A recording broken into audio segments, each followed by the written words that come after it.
కొప్పరపు సోదరి కవులు ఎన్నో అష్టావధానాలు, ఎన్నో శతావధానాలు, ద్విగుణిత, చతుర్గుణిత, బహుగుణిత అష్టశతావధానాలు వందలు వేలు చేశారు.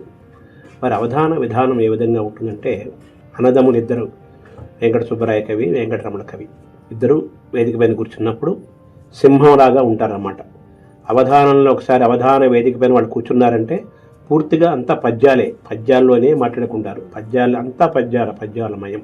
ఒక పాదం ఒకరు, ఇంకొక పాదం ఇంకొకరు, ఒక పద్యం మొత్తం ఒకరు, ఇంకొక పద్యం ఇంకొకరు, 2 పాదాలు ఒకరు, 2 పాదాలు ఒకరు. ఇలా ఇద్దరు కూడా, అన్నదమ్ములు ఇద్దరు కూడా ఒక సమన్వయంతో, ఒక కంటితోటే వాళ్ళు అర్థం చేసుకుంటూ, భావాన్ని అర్థాన్ని అనుభవిస్తూ సమన్వయం చేసుకుంటూ అన్నదమ్ములు ఇద్దరు, వెంకట సుబ్బరాయ కవి, వెంకటరమణ కవి కలిపి అవధానాన్ని నిర్వహిస్తుంటారు. శతావధానాలు చాలా ఎక్కువ చేశారు వాళ్ళు.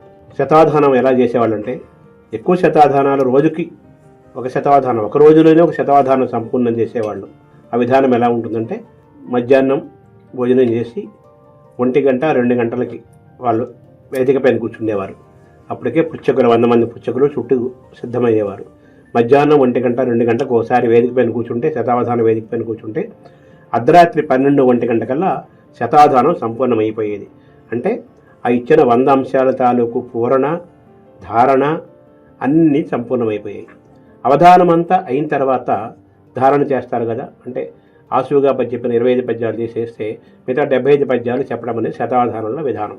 వారు ఆ 75 పద్యాలని చెప్తూ వాళ్ళు ఏం చేస్తారంటే, ఆ పుచ్చకుల పేర్లని, వాళ్ళ స్థానాలని కూడా గుర్తు చేస్తూ 3వ పద్యం 3వ అంశం, 19వ అంశం, 27వ అంశం, 6వ అంశం, 43వ అంశం అంటూ అంశాలని, ఆ వ్యక్తులని, ఆ పేర్లని గుర్తు చేసుకుంటూ ర్యాండమ్గా కూడా వాళ్ళు ధారణ చేస్తారు.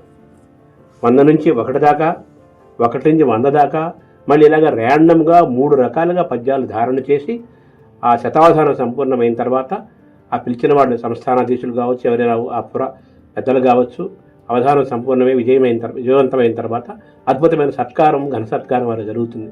ఆ సత్కారాన్ని వర్ణిస్తూ కూడా మరొక 50 పద్యాలు ఆసుగా చెప్తారు.